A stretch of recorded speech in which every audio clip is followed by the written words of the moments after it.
کہ کھانے کا وقت تھا، تم نے کھانا وہاں کیوں نہیں کھایا؟ تو میں انہیں کیا بتاتی کہ وہ تو مجھے زبردستی گھر بھیج دیتی ہیں۔ جب بھی دسترخوان لگاتی تو اپنے بچوں کو آنکھوں ہی آنکھوں میں ایسا اشارہ کرتی کہ ان کے بچے میرے ساتھ کھیلنا بند کر کے مجھے گھر سے جانے کا کہہ دیتے۔ حالانکہ میرا بہت دل چاہتا کہ میں بھی ان کے ساتھ بیٹھ کر کھانا کھاؤں، لیکن پھپھو کی بڑی بڑی غسیلی آنکھیں دیکھ کر میری ہمت جواب دے جاتی۔ میرا کوئی بہن بھائی نہیں تھا، تو میرا بہت زیادہ دل کرتا کہ میں کھانے کے ساتھ ساتھ پڑھائی تک اپنے کزنز کے ساتھ کیا کروں، لیکن پھپھو کی خدا جانے مجھ سے کیا بیر تھی۔ میں جب بھی ان کے گھر جاتی تو وہ مجھے کہتی کہ تمہیں اپنے گھر میں آرام نہیں لگتا، جب دیکھو یہاں گھسی ہوئی ہوتی ہو۔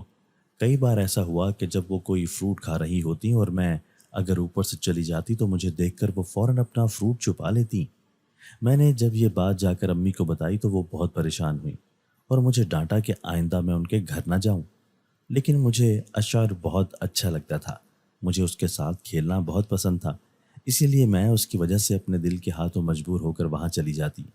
لیکن پھپھو کے برے رویے کا شکار ہو کر جب گھر پہنچتی تو چھپ کر روتی، کیونکہ مجھے یہ ڈر تھا کہ اگر میرے آنسو امی نے دیکھ لیے تو وہ مجھے کبھی بھی پھپھو کے گھر جانے نہیں دیں گی، اور میں دن میں ایک بار اگر ان کے گھر نہ جاتی تو مجھے ایسا لگتا تھا کہ جیسے میری سانس بند ہونے والی ہے۔ میرا بچپن میری انہی کھٹی میٹھی یادوں سے مل کر بنا تھا، اور سچ یہ ہے کہ مجھے پھپھو کی کسی بات پر بھی شکوہ نہ ہوتا تھا۔ میرے لیے بس یہ ایک معمول کی بات تھی۔ لیکن پھر میری زندگی نے انتہائی بھیانک کروٹ لی کہ اگر مجھے اس لمحے دادی دادا نہ سنبھالتے تو شاید میں پاگل ہو چکی ہوتی یا پھر مر چکی ہوتی۔ ایک روڈ ایکسیڈنٹ میں ابو اور امی کا انتقال ہو گیا۔ ان کا یوں اچانک بچھڑ جانا میرے لیے کسی صدمے سے کم نہ تھا۔ کافی عرصہ تو مجھے یہی گمان رہا کہ شاید زندگی نے مجھ سے کوئی سنگین مذاق کیا ہو، یا پھر میں دیکھ رہی ہوں، جب سو کر اٹھوں گی تو شاید سب ٹھیک ہو جائے گا۔ مختصر یہ کہ مجھے ان کی موت کا یقین نہیں ہو پا رہا تھا۔ میں امی ابو کے جانے کے بعد انتہائی صدمے سے دو چار ہو گئی۔ ویسے میرے دادا دادی نے مجھے بہت سہارا دیا، خاص کر دادا ابو جن کے ساتھ میں بہت زیادہ اٹیچ ہو گئی تھی۔ وہ میرے لیے بالکل ابو کا نعم البدل ثابت ہوئے۔ دادا دادی اپنا غم چھپا کر مجھے سنبھالنے لگے تھے۔ وہ میرے رونے سے اس قدر سہم جاتے کہ انہیں لگتا کہ اگر میں اسی طرح روتی رہی تو کہیں مر ہی نہ جاؤں۔ دادا ابو نے میری خاطر اپنی ملازمت سے چھٹی لے لی۔ وہ سارا دن میرے ساتھ مجھے کسی نہ کسی ایکٹیویٹی میں مصروف رکھتے۔ میں جہاں چھپ کر خاموشی سے بیٹھ جاتی تو ان دونوں کے ہاتھ پاؤں پڑ جاتے، ان کے چہرے سے پریشانی جھلکنے لگ جاتی، اور وہ دونوں کسی کھلونے کی طرح مجھے بہلانے کی کوشش شروع کر دیتے۔ میں شاید اپنی پریشانی میں یہ بھول ہی گئی تھی کہ وہ کتنے گہرے صدمے سے خود بھی گزر رہے ہیں اور پھر مجھے بھی سنبھال رہے ہیں، اور دن بدن کس قدر کمزور ہو کر میری فکر میں ہلکان رہتے ہیں۔ جب مجھے اس بات کا احساس ہونے لگا تو میں نے فوراً خود کو ان کی محبت میں بدلنے کی کوشش شروع کر دی، کیونکہ سچ تو یہ ہے کہ امی ابو کے بعد میرا اس دنیا میں اتنی محبت دینے والا رشتہ کوئی نہ تھا۔ ویسے تو یہ پوری گلی ہمارے رشتہ داروں سے بھری پڑی تھی، لیکن ان جیسا چاہنے والا، احساس کرنے والا رشتہ میں نے کہیں اور نہ دیکھا، تو مجھے ان کی فکر لاحق ہو گئی تھی۔ اگر خدا نہ خواستہ انہیں کچھ ہو گیا تو میرا کیا ہوگا؟ میں کہاں جاؤں گی؟ اور کون مجھے اتنے پیار سے رکھے گا اور ان کی طرح مجھے نوالے بنا بنا کر کھلائے گا؟ جب سے مجھے یہ سوچ آئی تب سے میں نے خود کو تبدیل کرنا شروع کر دیا، اور اپنا پڑھائی کا سلسلہ جو میں نے منقطع کر دیا تھا وہ دوبارہ شروع کر دیا۔ گھر کا ہر کام میں نے اپنے ہاتھوں میں لے لیا، کیونکہ دادی بوڑھی اور کمزور تھیں، وہ اتنے کام نہیں کر سکتی تھیں۔ اسکول جانے سے پہلے وہ اسکول سے واپس آنے کے بعد میں گھر کے کام کرتی اور پھر اس کے بعد اپنی کتابوں کو لے کر بیٹھ جاتی۔ لیکن بہت جلد میں نے یہ بات محسوس کی کہ امی کے بعد پھپھو نے مجھے ٹارگٹ پر رکھ لیا تھا۔ امی ابو کی ڈیتھ کے بعد انہوں نے ہمارے گھر آنا جانا کم کر دیا تھا، کیونکہ وہ یہ بات بہت اچھے سے جانتی تھی کہ اب تو کھانا بھی آگے سے بنا نہیں ہوگا اور کام بھی کرنے پڑیں گے۔ اس لیے وہ اپنی جان بچاتے ہوئے یہاں آنے سے اب کترانے لگی، کیونکہ وہ جب بھی آتی تو دادی انہیں کوئی نہ کوئی کام کرنے کا کہہ دیتی اور انہیں لا محالہ وہ کام کرنا پڑتا۔ لیکن وہ جب بھی آتی مجھے کوئی نہ کوئی بات ضرور سناتے ہوئے کہتی کہ تم کیا مفت میں بیٹھ کر روٹیاں توڑتی رہتی ہو، کچھ ہل جل کر کام کیا کرو۔ میری ماں اب بوڑھی ہے، وہ اب تمہارے آگے روٹیاں پکانے سے تو رہی، زہریلے لہجے میں بات کرتی۔ پھپھو کو سن کر میرا سارا جسم ٹھنڈا پڑ جاتا، لیکن دادی اکثر میرا دفاع کرتے ہوئے کہتی کہ یہ کتنا کام کرے گی، آخر پڑھنے لکھنے والی بچی ہے، میں خود ہی اس کے اوپر بوجھ نہیں ڈالتی۔ تو وہ امی کو بڑے رسان سے کہتی، امی زیادہ سر نہ چڑھائیں ورنہ کل آپ کو ہی مشکل ہوگی، اور لڑکیوں کا کیا ہے، آج نہیں تو کل اگلے گھر جانا ہے، اس لیے انہیں کام کاج آنے چاہیے، آخر کل کو انہوں نے پرائے گھر جانا ہوتا ہے۔ میں تو خود شنزا سے گھر کے کام کاج کرواتی ہوں، لیکن بس اس کی طبیعت کچھ اچھی نہیں رہتی تو وہ اتنا کام نہیں کر پاتی۔ ان کی باتوں پر دادی ایک لمبا ہنکارا بھرتی، لیکن میں اکثر اپنی نظریں چرا لیتی اور وہاں سے اٹھ جاتی۔ میں اب پہلے کی نسبت سمجھدار ہو گئی تھی، اب دوڑ دوڑ کر پھپھو کے گھر نہیں جاتی تھی، لیکن اشر کے لیے میرا دل دھڑکنا بند نہ ہوتا اور اسے دیکھنے کے لیے میرا دل ہمیشہ بے قرار رہتا۔ میٹرک امتحان ختم ہو چکے تھے، میں اب بالکل فارغ تھی، لہٰذا میں نے سوچا کہ صحن میں لگے پودوں کی کیاری کو ٹھیک کروں، فالتو جھاڑ جھنکار نکال دوں۔ میں اس کام میں مصروف تھی کہ دروازے پر زوردار دستک ہوئی۔ میں نے تیزی سے دروازہ کھولا تو پھپھو سامنے کھڑی تھیں اور فوراً ہی وہ مجھے ایک طرف ہٹاتے ہوئے اندر داخل ہوئیں اور زور زور سے دادی کو پکارنے لگیں۔ دادی گھبراتے ہوئے کمرے سے باہر آئیں۔ امی فوراً میرے ساتھ چلیں، شیزا کی طبیعت بہت خراب ہے، اس کے ابو بھی گھر نہیں ہیں اور مجھے کچھ سمجھ نہیں آ رہی کہ میں اسے کہاں لے کر جاؤں۔ آئے ہائے، خدا خیر کرے، کیا ہو گیا؟ دادی نے فوراً اپنی چپلیں سیدھی کر کے پہنی اور ان کے ساتھ باہر کی طرف بھاگیں۔ میں نے پھپھو کے گھر جانے کا سوچا اور اپنا سارا کام چھوڑ کر اٹھی۔ پودوں سے نکلتے ہوئے پتے میں نے کیاری میں فٹافٹ ایک جگہ جمع کیے۔ کیاری میں پانی کا پائپ کھلا ہوا تھا، جسے میں نے فوراً بند کیا اور اپنے مٹی والے ہاتھ پانی سے اچھی طرح دھونے کے بعد چادر لی، دروازے کو تالا لگایا اور پھپھو کے گھر کی طرف بھاگی۔ میں اگر تالا نہ بھی لگاتی تو کوئی فرق نہیں پڑتا، کیونکہ پوری گلی ہمارے اپنے رشتہ داروں کی تھی اور اس گلی کے آخر پر ایک بڑا سا مین گیٹ لگا ہوا تھا، جو مردوں کے کام پر جانے کے بعد تقریباً بند ہی رہتا تھا، اس لیے چوری ڈکیتی کا کوئی خطرہ نہیں تھا۔ لیکن پھر بھی میں نے دروازے کو تالا لگایا اور دوڑتی ہوئی پھپھو کے گھر گئی۔ میں جب گھر میں داخل ہوئی تو گھر میں مکمل سناٹا تھا، لیکن صحن میں لگے جھولے کے ساتھ والے کمرے میں ہلچل مجھے محسوس ہوئی تو میں اسی کی طرف بھاگی۔ کمرے کے اندر کا منظر دیکھ کر میں ہکا بکا رہ گئی۔ پھپھو اور دادی شیزا کے بیڈ کے پاس ہی بیٹھی ہوئی تھی اور بیڈ پر لیٹی ہوئی لڑکی البتہ مجھے شیزا نہیں لگ رہی تھی۔ پہلی نظر جب میری شیزا پر پڑی تو اسے دیکھ کر ایسا لگا جیسے اس کے جسم سے کسی نے سارا خون نچوڑ لیا ہو اور وہاں پر ایک پیلا ہلدی جسم پڑا ہو۔ شیزا ایک انتہائی خوبصورت لڑکی تھی، بھرا بھرا جسم، اونچا لمبا قد۔ میرے ساتھ کھڑی ہوتی تو ایسا لگتا کہ جیسے مجھ سے بڑی ہو، حالانکہ وہ اور میں ہم عمر تھیں۔ اس کے سرخ و سفید رنگت اور بڑی بڑی آنکھیں، وہ سچ مچ شہزادی لگتی تھی۔ ہم اگر کسی فنکشن میں ایک ساتھ اکٹھے چلے جاتے تو کوئی بھی اسے میری کزن تسلیم نہ کرتا۔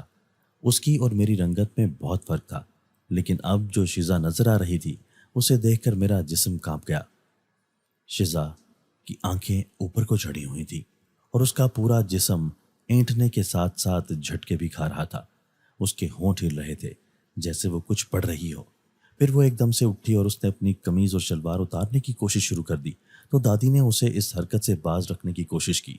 شیزا نے اپنے سر سے دوپٹہ اتار کر دور پھینک دیا اور قمیض کے آگے سے گریبان کو پھاڑ دیا۔ گریبان پھٹنے سے اس کا سارا سینہ اور جسم نظر آنے لگا، جسے دیکھ کر پھپھو نے چیخ ماری اور اپنے دونوں ہاتھ اپنے منہ پر رکھ لیے۔ دادی نے فوراً شیزا کو پکڑ کر اپنے سینے سے لگا لیا۔ پاگل لڑکی، کہاں جا رہی ہے تو؟ اس حالت میں دادی بولی، مجھے بس باہر جانا ہے، مجھے باہر جانے دو۔ شیزا یہ جملہ مسلسل بولے جا رہی تھی۔ میں نے آگے بڑھ کر دروازہ بند کر دیا اور کنڈی لگا دی۔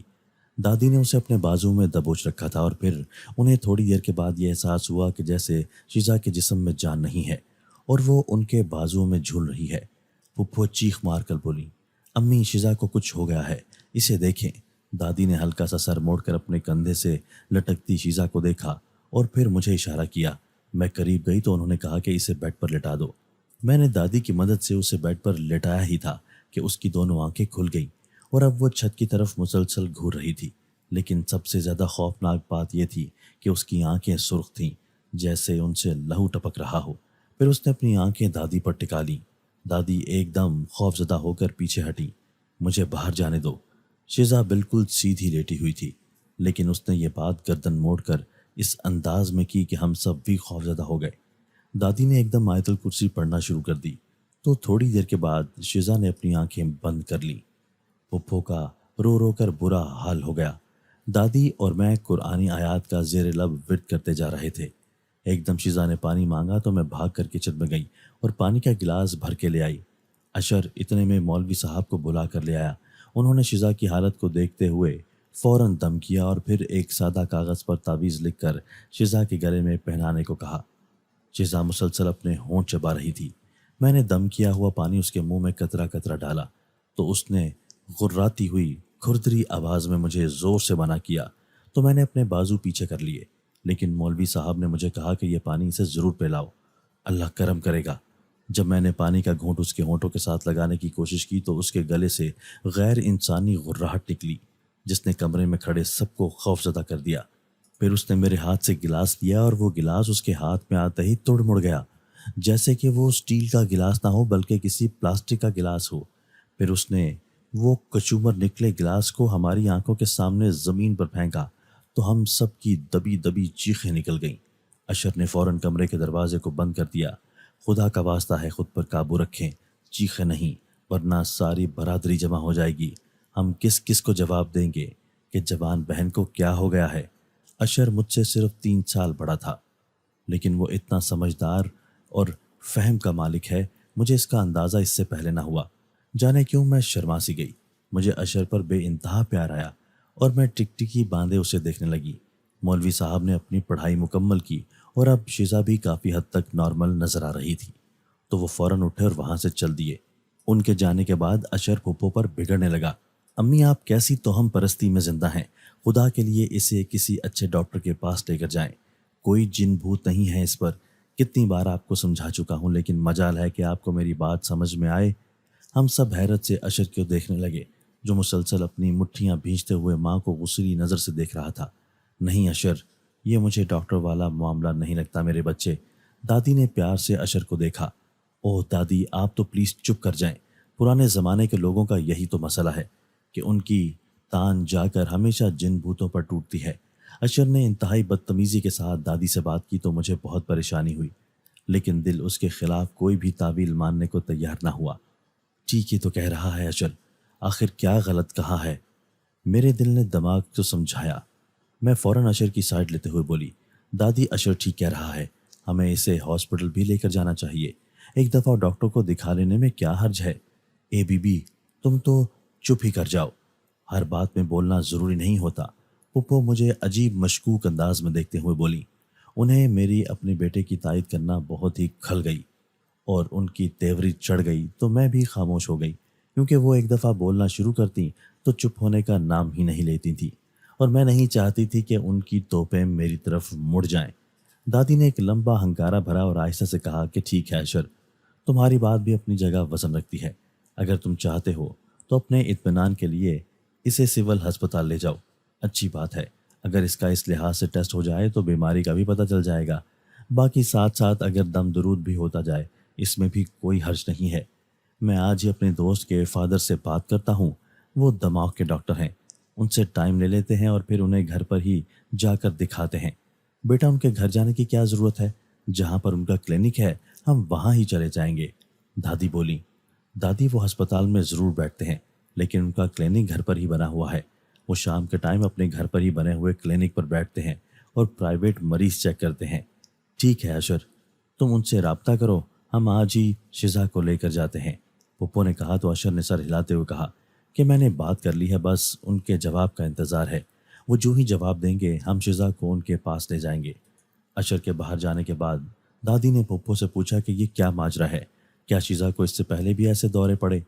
تو پھپھو نظریں چراتے ہوئے کہا جی، کافی عرصے سے یہ شکایت ہے لیکن میں نے بھابھی کے ڈر کی وجہ سے آپ کو نہیں بتایا، کیونکہ مجھے لگتا تھا کہ شاید بھابھی میرا مذاق اڑائیں گی اور یہ کہنا شروع کر دیں گی کہ یہ مکافات عمل ہے۔ پھپھو یہ بات کر کے رونے لگی تو دادی نے بھی رونا شروع کر دیا، پھر آہستہ سے بولی، تو بہت پاگل ہے نبیلہ، تو ہمیشہ اس سے پس زن رہی، حالانکہ وہ بہت ہی اچھے دل کی مالک تھی۔ تو اگر اس کے سامنے یہ ساری بات رکھتی تو وہ یقیناً تیری مدد کے لیے ہم سب سے آگے ہوتی، لیکن اللہ کے حکم کے آگے زور نہیں چلتا، بس اس کی زندگی نے وفا نہ کی۔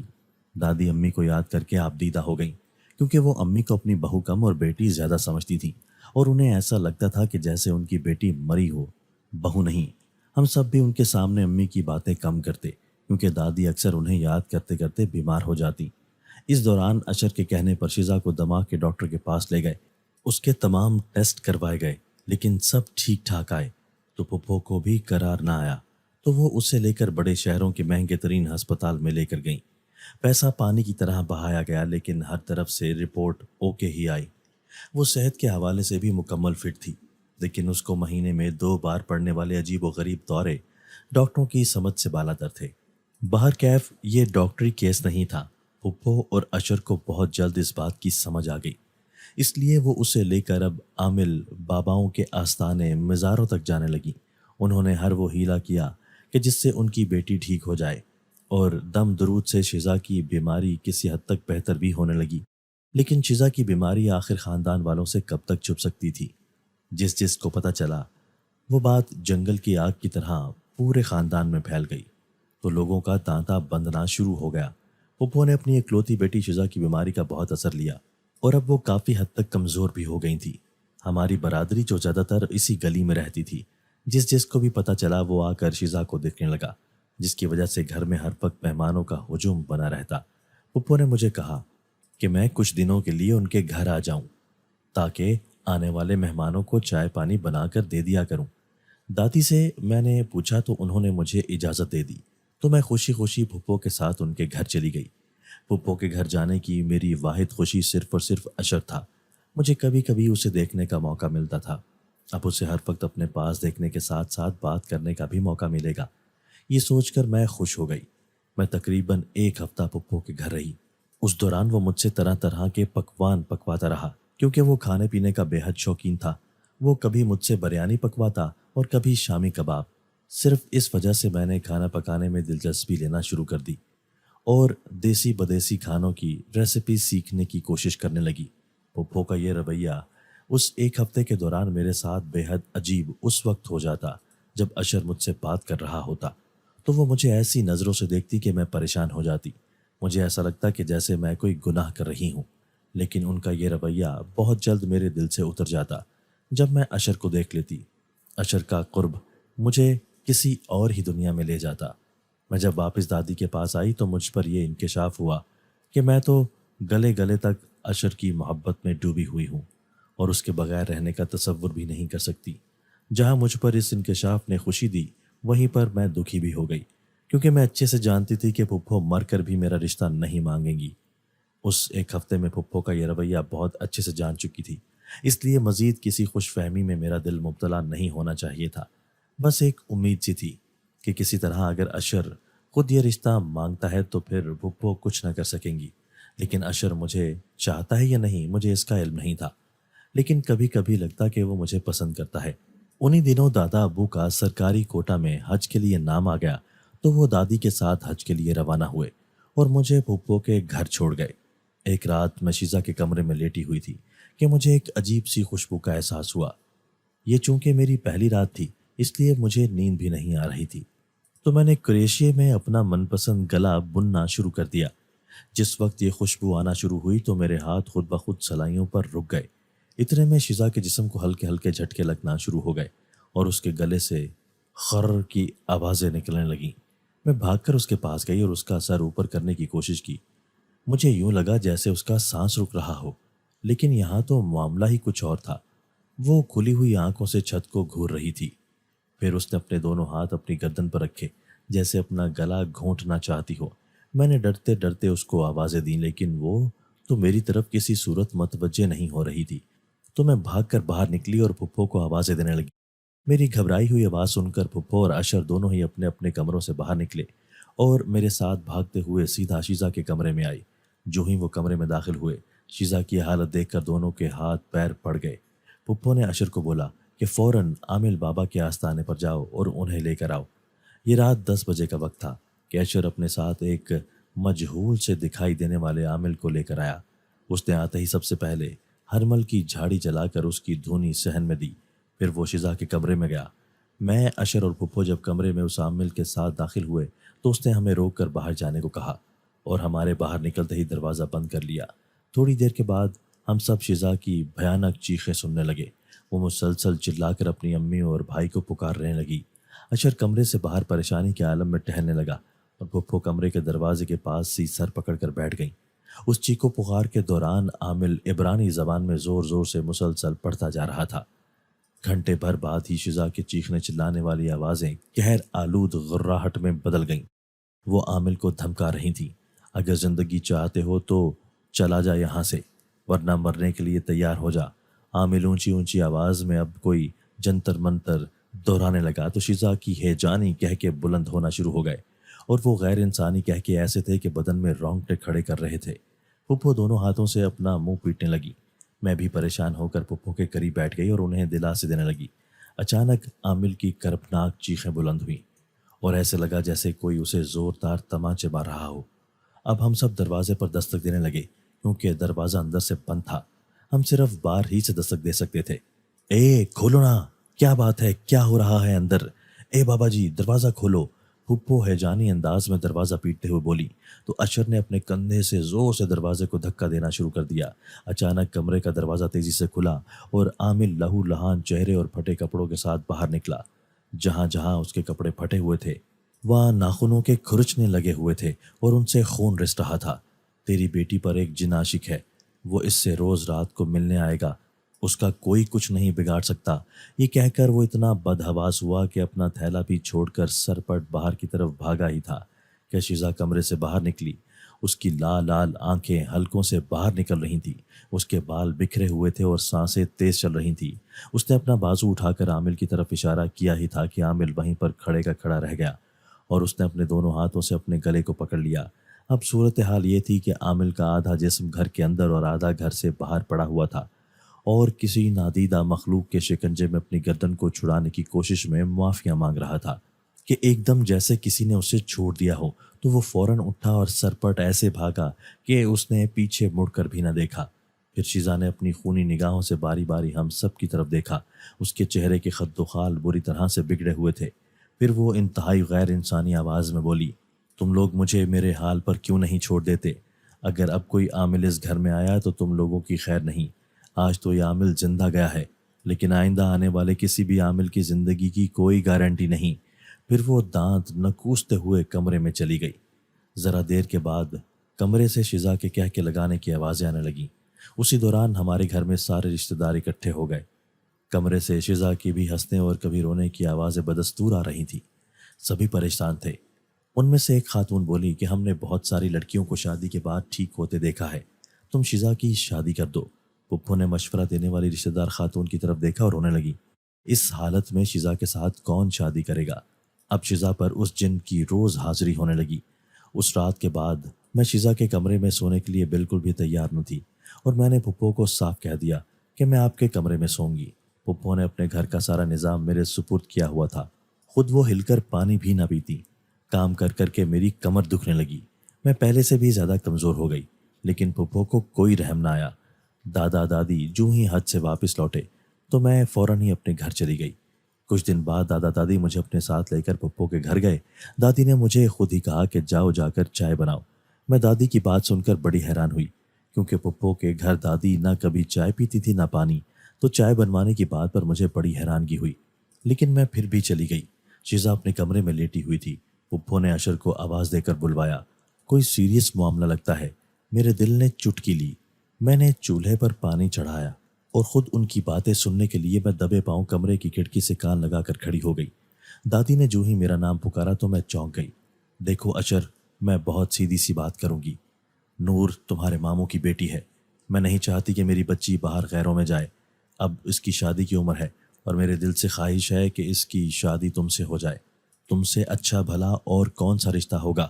گھر کی بات گھر ہی میں طے ہو جائے تو اور کیا چاہیے؟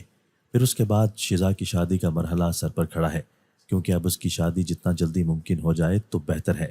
لیکن جب اشر بولا تو میرے دل کو دھکا سا لگا۔ اس نے کہا کہ وہ مجھ میں بالکل بھی انٹرسٹڈ نہیں ہے۔ اس کے علاوہ بھی اس نے کیا کیا باتیں کہیں مجھے نہیں پتا، لیکن میں کچن میں آ گئی۔ میری آنکھوں میں نمی تھی اور دل جل رہا تھا۔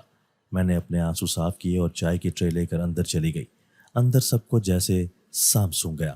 تھوڑی دیر کے بعد میں دادی کے پاس واپس اپنے گھر آ گئی۔ رات کو اشر اور پپو ہمارے گھر آئے اور دادا دادی کو کہا کہ ہمیں یہ رشتہ منظور ہے، بس اگلے ہفتے نکاح کر کے سادگی سے رخصت کر دیں۔ یہ خبر سنتے ہی میرے ہاتھوں کے طوطے اڑ گئے۔ مجھے یقین نہیں تھا کہ اتنی جلدی یہ کرشمہ ہو جائے گا، اور پھر واقعی ایک ہفتے کے اندر اندر میری شادی ہو گئی اور میں دلہن بن کر اشر کے گھر آ گئی۔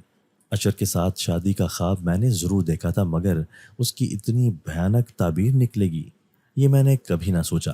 شادی کا 1 سال جیسے کسی عقوبت خانے میں گزرا۔ اشر کبھی کبھی قریب آتا، ورنہ مہینوں منہ نہ لگاتا۔ بد زبانی مار پیٹ تو عام بات تھی۔ 1 سال بعد اللہ نے مجھے بیٹی دے دی۔ اس دوران میرا جسم بھرا بھرا سا لگنے لگا اور رنگ بھی گورا سا ہو گیا۔ بچی کے بعد مجھے امید تھی کہ شاید اشر بدل جائے، لیکن ایسا نہ ہوا۔ ایک دن بچی بہت رو رہی تھی کہ اس نے مجھے کمرے سے نکال دیا اور کہا کہ میری نیند ڈسٹرب ہوتی ہے۔ میں معصوم بچی کو لے کر صحن میں کھڑی تھی۔ کچھ سمجھ نہیں آ رہی تھی کہ کہاں جاؤں۔ پھپھو اور شیزا کے کمرے میں تو جا نہیں سکتی تھی۔ اب کروں تو کیا؟ ہلکی ہلکی بارش لگی ہوئی تھی اور میں اس ننھی سی جان کو لے کر اس ٹھنڈ میں کھڑی تھی کہ اچانک شیزا کے کمرے کا دروازہ کھلا اور اس نے مجھے اندر آنے کو کہا۔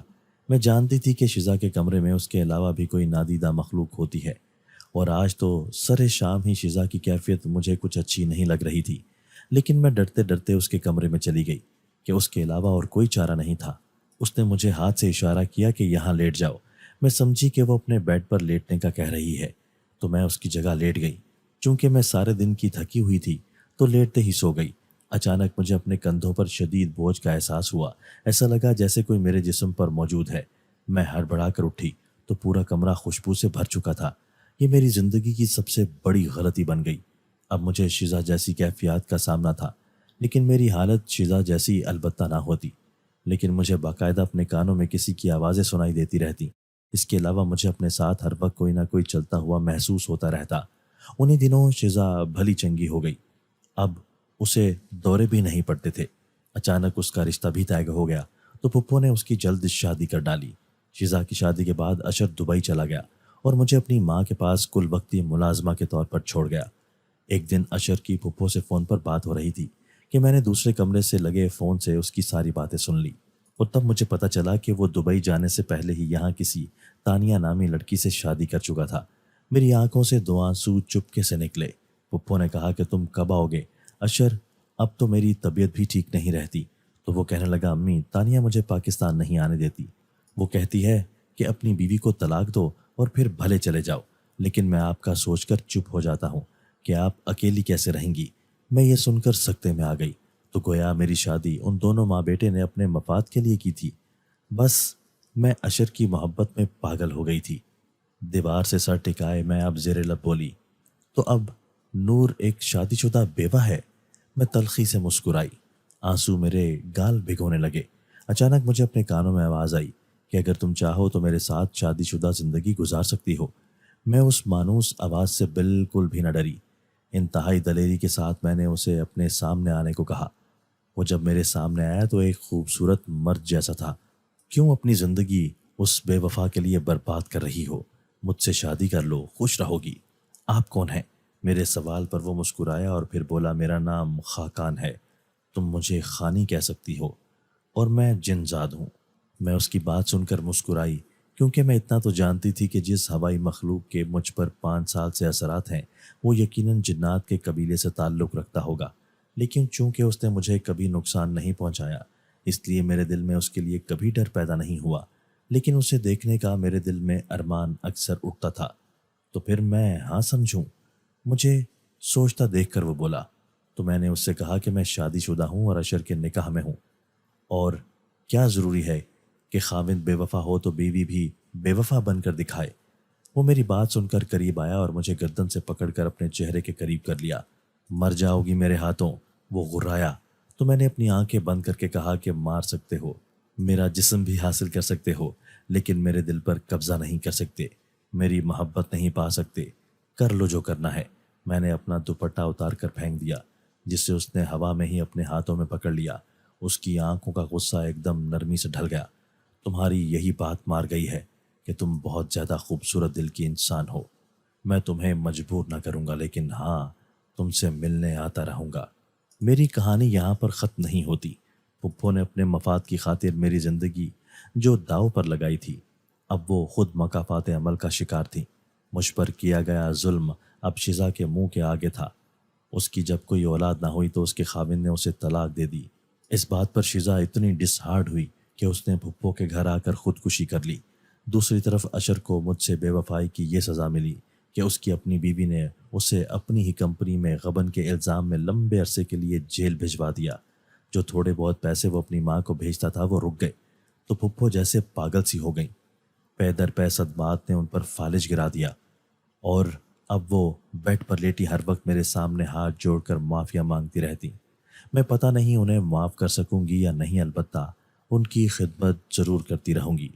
دادا دادی مرنے سے پہلے اپنا گھر میرے نام کر گئے تھے، جس کے اوپر تلے دونوں پورشن میں نے کرائے پر لگا دیے، جس سے ہمارا اچھا گزارا ہونے لگا۔ اور یہ کرایہ دار کوئی اور نہیں تھا بلکہ مجھ پر عاشق جن خاقان اور اس کی فیملی تھے، جو یہاں انسانوں کے روپ میں رہ رہے تھے۔ دوستو، اگر آپ کو آج کی ہماری یہ ویڈیو پسند آئی ہے تو اسے لائک کیجئے اور اسے اپنے پیاروں کے ساتھ شیئر ضرور کیجئے گا۔ اور ہاں، اگر آپ نے ابھی تک ہمارا چینل سبسکرائب نہیں کیا تو ہمارا چینل سبسکرائب کر دیجئے اور بیل آئیکن بھی پریس کر دیجئے تاکہ ہماری ہر نئی آنے والی ویڈیو آپ کو بر وقت مل سکے۔ اللہ حافظ۔